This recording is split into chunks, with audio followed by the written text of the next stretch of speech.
గత వారం రోజుల్లో తెలంగాణకు దాదాపుగా 900 కోట్ల రూపాయల ఆదాయానికి గండి పెట్టిన పొంగులేటి శ్రీనివాసరెడ్డి గారి క్రషింగ్ కంపెనీల గురించి, క్రషర్ల కంపెనీల గురించి మరి బీఆర్ఎస్ నాయకులు హరీష్ రావు గారు, కేటీఆర్ గారు పోరాటం చేస్తే వీళ్ళు ఏం చేసిండ్రు? బీఆర్ఎస్ ఎమ్మెల్యేలను సస్పెండ్ చేసిండ్రు. నేను అడుగుతున్నా, ఆ 900 కోట్ల రూపాయలతోని మా నిరుద్యోగుల బిడ్డలకు కోచింగ్ సెంటర్లు పెట్టవచ్చు కదా, కోచింగ్ సెంటర్లు పెట్టవచ్చు కదా, వాళ్ళకు నిరుద్యోగ భృతి ఇవ్వచ్చు కదా. ఒక్కొక్క నిరుద్యోగికి 1,00,000 రూపాయలు బాకీ పడ్డారు రేవంత్ రెడ్డి. ఆ పొంగులేటికి ఇచ్చిన డబ్బులన్నీ కూడా తీసుకొచ్చి మా నిరుద్యోగుల బిడ్డలకు ఇస్తే వాళ్ళు కూడా నీ పేరు తలుసుకుంటారు కదా. కానీ నువ్వేం చేసావు? 1000 కోట్ల రూపాయలు వీళ్ళిద్దరికి ఇచ్చి వాళ్ళను కేరళ పంపించినావు. నేను ఇలా పొంగులేటి శ్రీనివాసరెడ్డి ట్వీట్ చూసిన. ఆయన ఎక్కడుంది కదా, బీఆర్ఎస్ ఎమ్మెల్యేలను సస్పెండ్ చేసి అసెంబ్లీ బయట పడేసిండ్రు. కానీ ఈ దోపిడీకి కారకుడైన పొంగులేటి శ్రీనివాసరెడ్డి ఎక్కడ పోయిండు తెలుసా మీకు? కేరళ పోయిండు. కేరళకు విమానంలో వెళ్ళి పటాన్మిట్ట జిల్లాలో కాంగ్రెస్ పార్టీకి ప్రచారం చేస్తున్నాడు. మరి కేరళలో ఏం భాష మాట్లాడతారండి? ఏ భాష మాట్లాడతారు?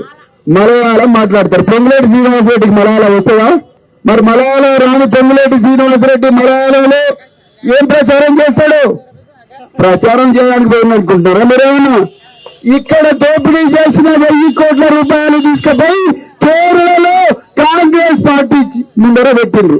మన పొట్టలోకి రావాల్సిన డబ్బులు, మన పిల్లల పొట్టలోకి రావాల్సిన డబ్బులు, మన పిల్లల యూనిఫామ్ కు రావాల్సిన డబ్బులు, మన పిల్లల ఫీ రీఎంబర్స్మెంట్ బకాయిలకు ఖర్చు పెట్టాల్సిన డబ్బులన్నీ కూడా తీసుకుపోయి ఈరోజు కాంగ్రెస్ పార్టీ 1000 కోట్ల రూపాయలను కేరళ కాంగ్రెస్ ముందర పెట్టింది.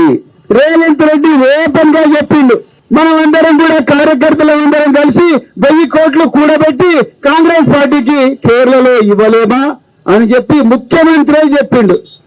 పొద్దున లేస్తేనే రేవంత్ రెడ్డి దేంతో మొదలు పెడతాడు? వాళ్ళు ఎక్కడ భూ స్కాన్ చేయాలి, ఎక్కడ దందా చేయాలి, ఎక్కడ మా 4 అన్నదమ్ములకు ఈ తెలంగాణ ఆస్తిని కట్టబెట్టాలి, ఎక్కడ కంపెనీలు పెట్టించాలి, ఏ దగ్గర ఏ టెండర్లో పొంగులేటికి ఎంత ఇవ్వాలి, మెగా కృష్ణారెడ్డికి ఎంత ఇవ్వాలి, మా అల్లుడు సూజన్ రెడ్డికి ఎంత ఇవ్వాలి, లేకపోతే రమేష్ రెడ్డికి ఎంత ఇవ్వాలి. ఎందుకు కురువపల్లె గురించి ఎందుకు ఆలోచిస్తలేరు?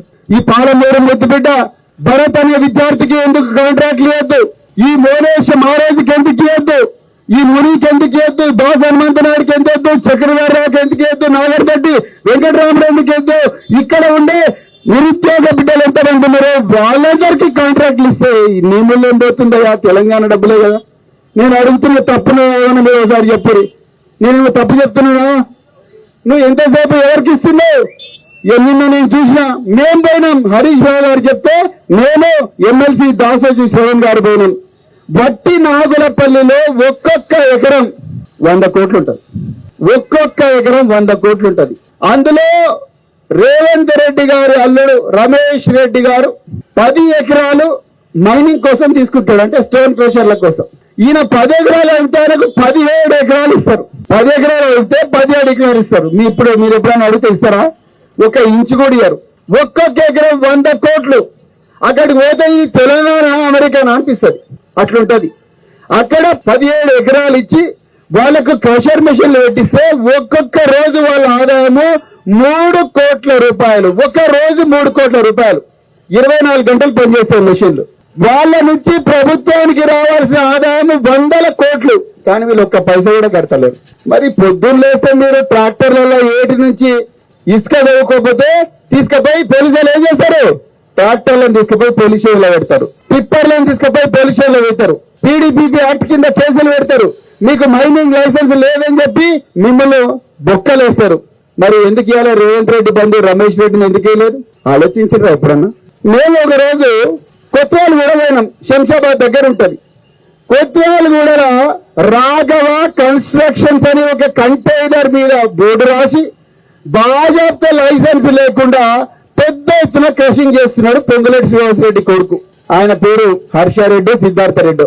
ఈ అక్కడ పోయి మేమందరం కూడా ప్రెస్ మీట్ పెడుతున్నామని తెలిసిన వెంటనే రాత్రికి రాత్రి దొంగల్లాగా వచ్చి రాఘవ కన్స్ట్రక్షన్ అనే బోర్డు చెరిపేసిండ్రు.